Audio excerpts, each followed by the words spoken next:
नमस्कार. या व्हिडिओत आपण मानवी रक्ताभिसरण संस्था म्हणजेच ह्युमन सर्क्युलेटरी सिस्टीम या टॉपिकबद्दल मागील वर्षात विचारल्या गेलेल्या प्रश्नांचं विश्लेषण करणार आहोत. आता आपण पहिला प्रश्न बघूयात. हा प्रश्न STI 2011 मध्ये विचारला गेलेला आहे आणि हा प्रश्न आहे डॅश डॅश रक्त गोठण्याची म्हणजे ब्लड क्लॉटिंगची क्रिया सुरू करण्याचं कार्य करतात आणि खाली हे पर्याय दिलेले आहेत. आता आपण आपल्या पुस्तकातल्या रक्त या हेडिंग खालचा हा पॅरा वाचूयात आणि त्यासोबतची ही आकृतीसुद्धा बघूयात. आता रक्त हे प्लाझ्मा आणि स्थापक घटकांनी बनलेलं असतं आणि या स्थापक घटकांनाच रक्तपेशी असंही म्हटलं जातं. आता या रक्तपेशी कुठल्या कुठल्या असतात तर त्या असतात RBCs लाल रक्तपेशी, WBCs म्हणजे पांढऱ्या रक्तपेशी आणि प्लेटलेट्स म्हणजेच रक्तपट्टिका. या रक्तपट्टिकांनाच थ्रोम्बोसाइट्स असंही म्हटलं जातं आणि हे थ्रोम्बोसाइट्स या रक्तपट्टिका म्हणजेच प्लेटलेट्स इजा झालेल्या ठिकाणी सर्वात आधी थ्रोम्बोप्लास्टिन स्रवतात आणि हे द्रव रक्त गोठण्यास मदत करते. आता आपण आपल्या पुस्तकात संपूर्ण रक्त गोठण्याची प्रक्रिया पुढे दिलेलीच आहे, ती तुम्ही नंतर वाचू शकतात. आता या प्लेटलेट्स जर शरीरात नसल्या तर शरीरातलं रक्त गोठत नाही. थोडक्यात काय तर रक्तपट्टिका म्हणजेच प्लेटलेट्स या रक्त गोठण्यासाठी आवश्यक असतात आणि त्या रक्त गोठण्याची महत्त्वाची प्रक्रिया पार पाडतात आणि म्हणून या प्रश्नाचं योग्य उत्तर आहे पर्याय क्रमांक 4. आता पुढचा प्रश्न आहे तुरटी म्हणजेच ॲलम डॅश डॅश वापरतात आणि खालीही पर्याय दिलेले आहेत. पहिला पर्याय आहे विद्युत विलेपनासाठी, दुसरा पर्याय आहे रक्तप्रवाह थांबविण्यासाठी, तिसरा पर्याय आहे शिल्प बनविण्यासाठी आणि चौथा पर्याय आहे काच व रंग बनवण्यासाठी. आता पुन्हा आपण आपल्या पुस्तकातल्या रक्तपट्टिका या हेडिंग अंतर्गत ही इन्फॉर्मेशन बघणार आहोत.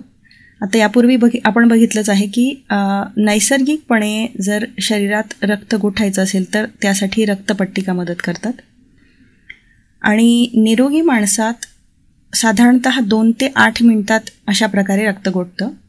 मात्र कृत्रिमरित्या रक्त गोठण्यासाठी तुरटी वापरली जाते आणि ही इन्फॉर्मेशन जर तुम्हाला असेल तर तुम्हाला अशा प्रश्नांची उत्तरं इझिली देता येणार आहेत.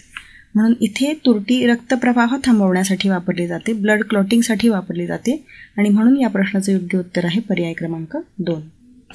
आता पुढचा प्रश्न आहे उच्च ताणासारखा म्हणजेच हायपर टेन्शन सारखा आजार टाळण्यासाठी क्षारांच्या ह्या सॉल्ट्सचं सामान्य सेवनाचं प्रमाण किती असावं आणि त्यासाठी खालीही पर्याय दिलेले आहेत. आता आपल्या पुस्तकातल्या हृदयाशी संबंधित विकार या हेडिंगखाली आपण उच्च रक्तदाब म्हणजेच हायपर टेन्शन या सब हेडिंगखाली ही संपूर्ण माहिती दिलेली आहे. आता उच्च रक्तदाब हा सर्वसामान्यपणे आढळणारा हृदयाचा आजार असून यात रक्तदाब हा सरासरी रक्तदाबापेक्षा वाढत जातो. निरोगी व्यक्तीचा सरासरी रक्तदाब हा 120/80 mmHg एवढा असतो आणि यापेक्षा कमी असणारा रक्तदाब हा हायपोटेन्शन म्हणून गणला जातो आणि यापेक्षा जर रक्तदाब जास्त असेल तर त्याला उच्च रक्तदाब म्हणजेच हायपर टेन्शन असं म्हटलं जातं. आता उच्च रक्तदाब जर असेल तर डॉक्टर हे आपल्या नेहमीच्या जेवणात सामान्य क्षाराचं सेवन कमी करायला सांगतात आणि ते सहसा 5 ग्रॅम प्रतिदिन एवढं ठेवण्यास सांगतात. आता त्यापेक्षा जर हे प्रमाण जास्त झालं तर मात्र रक्तदाब वाढू शकतो आणि म्हणून जर उच्च रक्तदाब असेल तर त्या व्यक्तींसाठी साधारणतः नेहमीच्या क्षाराचं सेवनाचं प्रमाण हे 5 ग्रॅम प्रतिदिन असणं एवढं आवश्यक आहे आणि ह्या इन्फॉर्मेशननुसार या प्रश्नाचं योग्य उत्तर आहे पर्याय क्रमांक 3. आता पुढचा प्रश्न आहे मानवी शरीरात जवळपास किती किलोमीटर लांबीच्या रक्तवाहिन्या म्हणजेच ब्लड व्हेसल्स असतात आणि खाली हे पर्याय दिलेले आहेत. आता याचसारखा प्रश्न STI 2013 मध्ये पण विचारला गेलेला आहे, त्याचा फक्त फॉर्म वेगळा आहे. मानवी शरीरात जवळजवळ डॅश डॅश किलोमीटर लांबीच्या रक्तवाहिन्या असतात आणि खाली हे पर्याय दिलेले आहेत. आता हे सेम प्रश्न रिपीट झालेले आहेत आणि याची इन्फॉर्मेशन आपण आपल्या सायन्स ऑल इन वन पुस्तकात दिलेली आहे. तर आपल्या पुस्तकातल्या रक्तवाहिन्या म्हणजे ब्लड व्हेसल्स या हेडिंग अंतर्गत आपण स्पष्ट म्हटलेलं आहे की रक्तवाहिन्या म्हणजेच रक्त पाहून नेणाऱ्या लहान लहान नलिकांचं जाळं असतं आणि ते संपूर्ण शरीरभर पसरलेलं असतं. या रक्तवाहिन्या एकामागून एक अशा जर जोडल्या तर त्यांची लांबी साधारणतः 97,000 किलोमीटर इतकी भरू शकते. तर साधारणतः 97,000 किलोमीटर एवढी लांबी यांची असू शकते. आणि या इन्फॉर्मेशनवरून आपल्याला या दोघंही प्रश्नांचे योग्य उत्तर देता येणार आहे. पहिल्या प्रश्नाचे योग्य उत्तर आहे पर्याय क्रमांक 1 आणि दुसऱ्या प्रश्नाचं योग्य उत्तर आहे पर्याय क्रमांक 3. आता आपण पुढच्या प्रश्नाकडे वळूयात. पुढचा प्रश्न आहे, पुढील 2 विधानांपैकी कोणते विधान योग्य आहे? आणि त्यासाठी खाली हे 2 स्टेटमेंट दिलेली आहेत. यातलं पहिलं स्टेटमेंट आहे, मासे या प्राणीवर्गात प्रकाशाचे ज्ञानेंद्रिय सर्वात कमी विकसित असते. आणि दुसरं स्टेटमेंट आहे, सर्पामध्ये 4 कप्पी हृदय नसते. आणि या दोघंही स्टेटमेंटसाठी खाली हे पर्याय दिलेले आहेत. आता यातला जो दुसरा विधान आहे, यातलं जे दुसरं स्टेटमेंट आहे ते अत्यंत फॅक्च्युअल स्टेटमेंट आहे.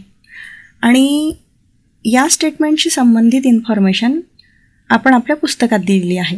हृदय म्हणजेच हार्ट या हेडिंग अंतर्गतची ही इन्फॉर्मेशन बघा.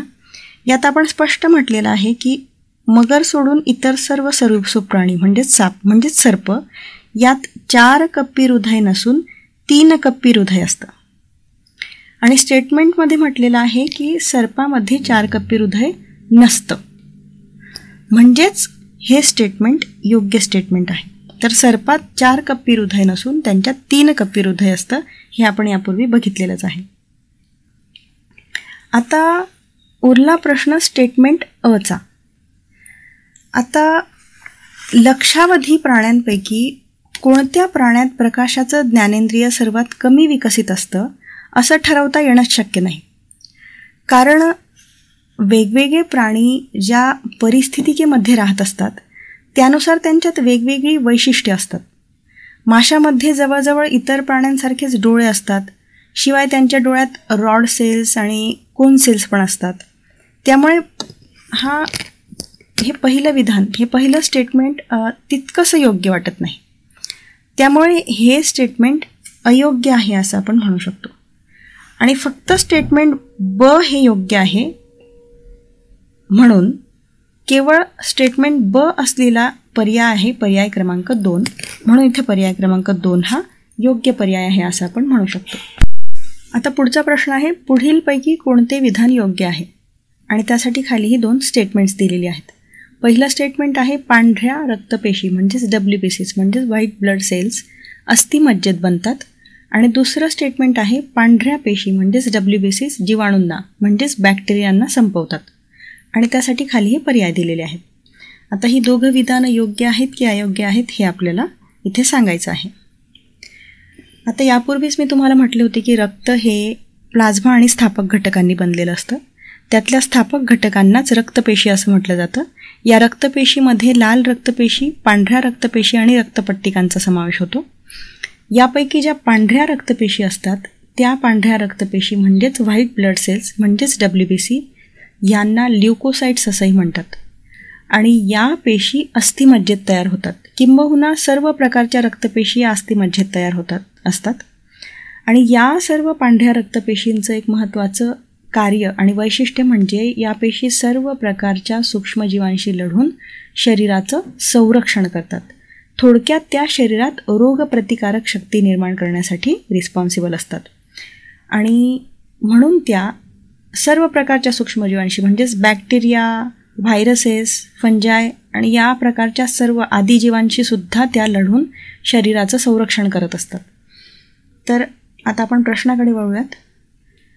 पहिलं स्टेटमेंट आहे या प्रश्नातलं, पांढऱ्या रक्तपेशी अस्थिमज्जेत बनतात. तर यापूर्वी आपण बघितलंच आहेत की सर्व प्रकारच्या रक्तपेशी या अस्थिमज्जेत बनतात आणि पांढऱ्या रक्तपेशीसुद्धा अस्थिमज्जेतच म्हणजे बोन मॅरोमध्येच तयार होत असतात. त्यामुळे हे स्टेटमेंट योग्य आहे. पुढचं स्टेटमेंट आहे, पांढऱ्या पेशी जीवाणूंना म्हणजेच बॅक्टेरियांना संपवतात. तर पांढऱ्या रक्तपेशी या सर्व प्रकारच्या सूक्ष्मजीवांना संपवतात. त्या सर्व प्रकारच्या शरीरात असणाऱ्या सूक्ष्मजीवांशी लढतात. Whether it is virus, whether it is bacteria, whether it is फंजाय, whether it is protozoa. आणि अशा पांढऱ्या रक्तपेशी जीवाणूंना मारतातच आणि त्याबरोबर इतर सूक्ष्मजीवांनासुद्धा मारतात आणि शरीराचं अशा सूक्ष्मजीवांपासून संरक्षण करतात आणि शरीराला रोगप्रतिकारक शक्ती प्रदान करतात. म्हणून हे स्टेटमेंटसुद्धा इथे योग्य स्टेटमेंट आहे असं आपण म्हणू शकतो. आणि स्टेटमेंट अ आणि ब योग्य असलेला इथे पर्याय आहे पर्याय क्रमांक 3, म्हणून इथे पर्याय क्रमांक 3 हा योग्य पर्याय आहे असं आपण म्हणू शकतो.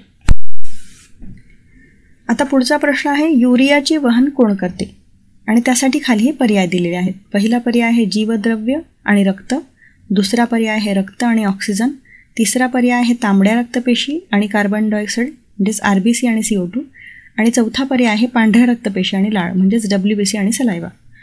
आता आपण आपल्या सायन्स ऑल इन वन ह्या पुस्तकामध्ये रक्त या हेडिंगखाली ही स्वतंत्र इन्फॉर्मेशन दिलेलीच आहे. आता रक्त हे मुख्यतः वहनाचं महत्त्वाचं कार्य करत असतं. हे वहन विशिष्ट अवयवांकडून सर्व पेशींपर्यंत घडून येतं आणि सर्व पेशींकडून पुन्हा वेगवेगळ्या अवयवांकडे सुद्धा घडून येतं.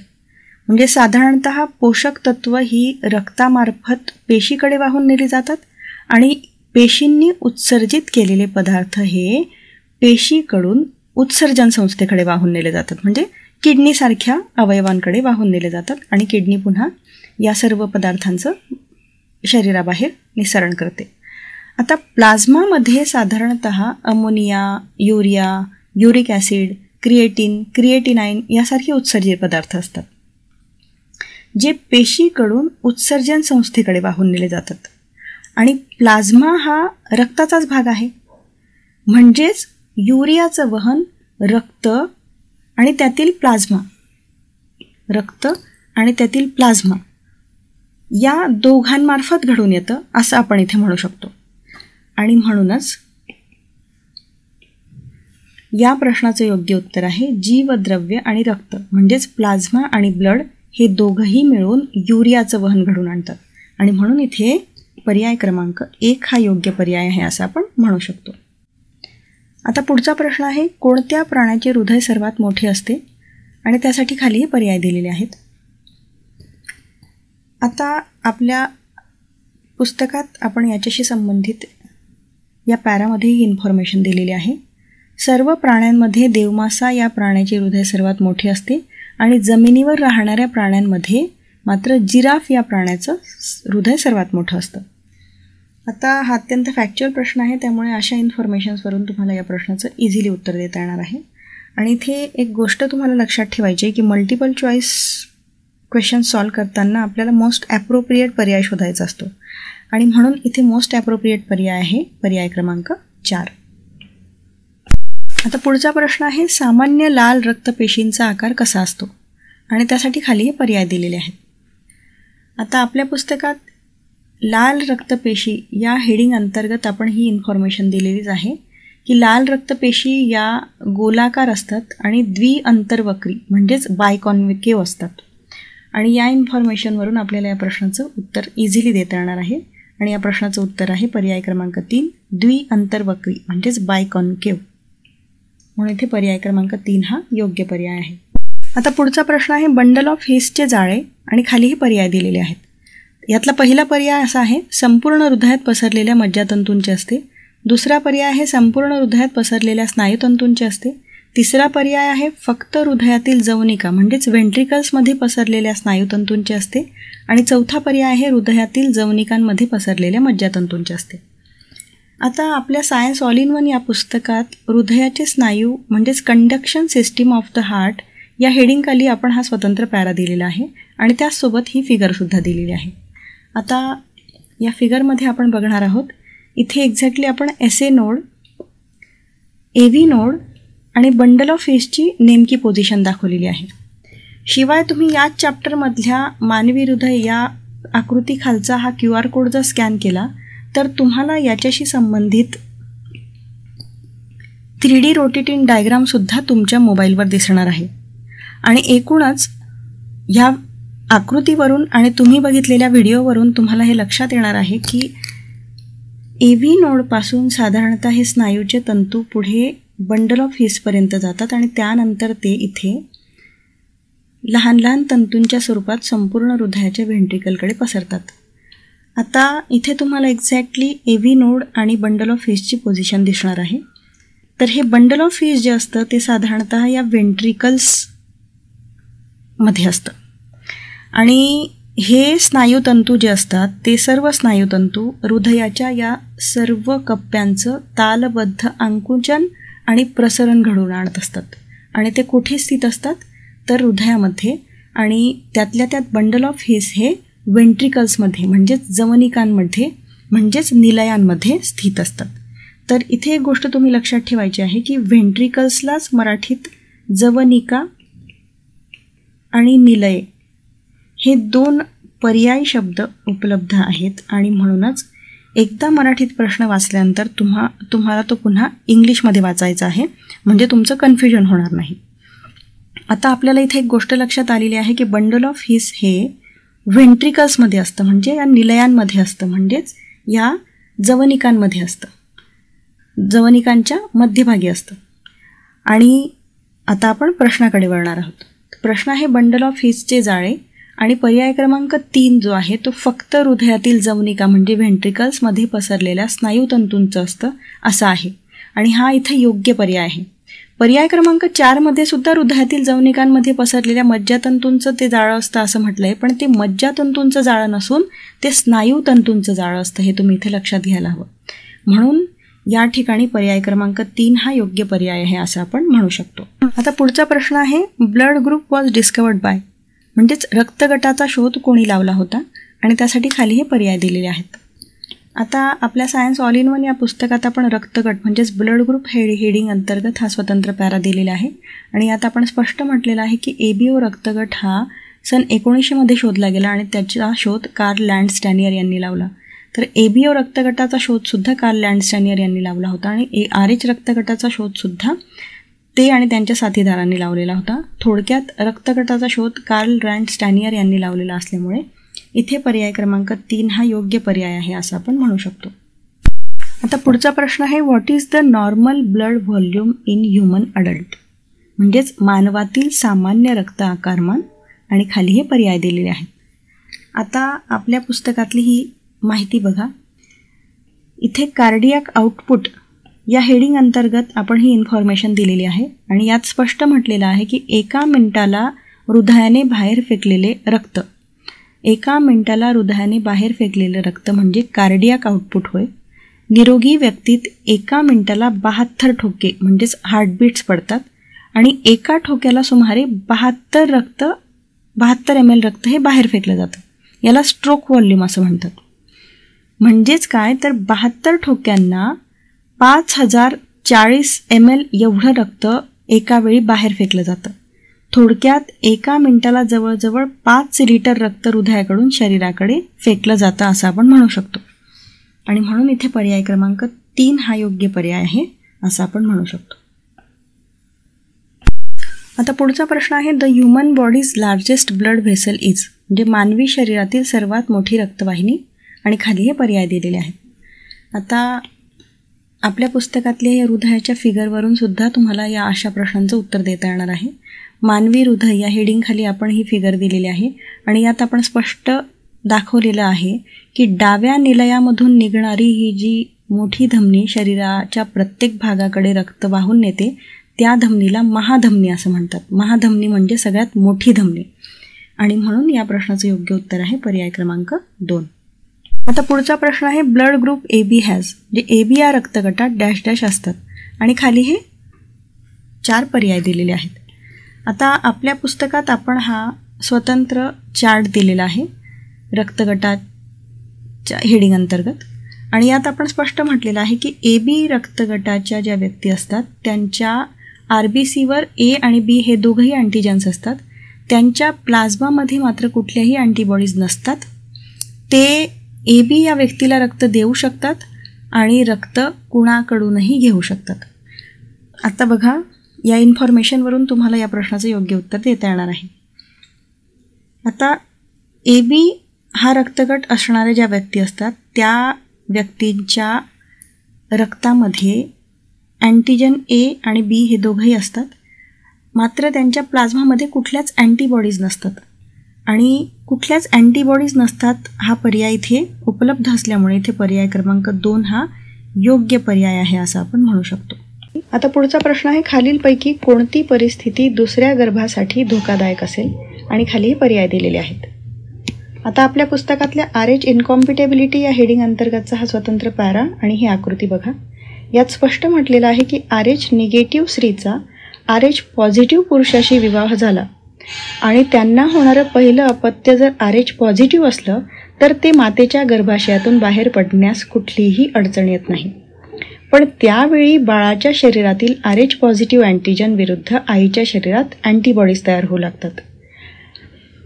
आता पहिलं बाळ जे असतं ते जर RH पॉझिटिव्ह असेल तर मातेच्या शरीरातून ते एस्केप होतं. मात्र त्याच्या शरीरात असलेल्या RH अँटीजन विरुद्धच्या अँटीबॉडीज या मातेच्या शरीरात तयार होतात. याने मातेलाही हार्म होत नाही आणि पहिल्या बाळालाही एस्केप व्हायला काही प्रॉब्लेम होत नाही. मात्र दुसऱ्या गर्भधारणेच्या वेळी जर गर्भातील मूल RH पॉझिटिव्ह असेल तर मूल बाहेर पडताना मातेचे व बाळाचे रक्त एकत्र मिसळते आणि मातेच्या शरीरात पूर्वी तयार झालेल्या RH पॉझिटिव्ह अँटीबॉडीज ह्या बाळाच्या RH पॉझिटिव्ह अँटीजन्सवर आक्रमण करतात आणि रक्तात गुठळ्या निर्माण होतात. म्हणजे सेकंड टाईम जर ही माता गर्भवती राहिली आणि तिच्या पोटातलं बाळ जर RH पॉझिटिव्ह असलं तर त्या बाळाच्या RH पॉझिटिव्ह अँटीजन्स विरुद्ध मातेच्या शरीरात आधीच असणाऱ्या RH पॉझिटिव्ह अँटीबॉडीज या एस्केप होताना रक्तात मिसळतात आणि या अँटीबॉडीजमुळे काय होतं तर रक्तात गुठळ्या निर्माण होऊ शकतात. बाळाला अत्यंत जास्त प्रमाणात कावीळसुद्धा होऊ शकतो किंवा ॲनिमियासुद्धा होऊ शकतो आणि ॲनिमिया होऊन बाळ दगावसुद्धा शकतं आणि याच कंडिशनला इरिथ्रोब्लास्टोसिस फिटॅलिस असं मेडिकल भाषेत म्हटलं जातं. तर ही परिस्थिती केव्हा निर्माण होते जेव्हा स्त्री ही RH निगेटिव्ह असते आणि पुरुष हा RH पॉझिटिव्ह असतो. म्हणजे स्त्री RH निगेटिव्ह असते आणि पुरुष हा RH पॉझिटिव्ह असतो तेव्हा ही परिस्थिती निर्माण होते. आता आपण प्रश्नाकडे वळूयात. या प्रश्नात RH पॉझिटिव्ह पुरुष आणि RH निगेटिव्ह स्त्री हा पर्याय असणारा पर्याय योग्य पर्याय असल्यामुळे इथे पर्याय क्रमांक 1 हा योग्य पर्याय आहे असं आपण म्हणू शकतो. आता पुढचा प्रश्न आहे, हृदयविकाराचा झटका येऊ नये म्हणून डॅश डॅश वापरतात आणि खाली हे पर्याय दिलेले आहेत. आता आपल्या पुस्तकात हृदयाशी संबंधित विकारांमध्ये आपण अर्थ्रोस्क्लेरोसिस म्हणजेच करोनरी आर्टरी डिसीज या सब हेडिंगखाली ही इन्फॉर्मेशन दिलेली आहे. ती इन्फॉर्मेशन आपण बघूया. धमन्यांच्या पोकळ्यांमध्ये कोलेस्ट्रॉल म्हणजे लिपिड साचून त्या ब्लॉक होतात आणि हृदयाला रक्तपुरवठा कमी होतो. अति कोलेस्ट्रॉलच्या प्रमाणामुळे धमन्यांच्या भित्तिका फुटतात आणि त्यामुळे हृदयाचा झटका येण्याची शक्यता वाढते. आता असं होऊ नये म्हणून रक्त पातळ करण्यासाठी ॲस्पिरिन दिलं जातं. तर हृदयविकाराचा झटका येऊ नये म्हणून किंवा तशा काही कंडिशन डेव्हलप होऊ नये म्हणून ॲस्पिरिन दिलं जातं आणि यामुळे या प्रश्नाचं योग्य उत्तर आहे पर्याय क्रमांक 2.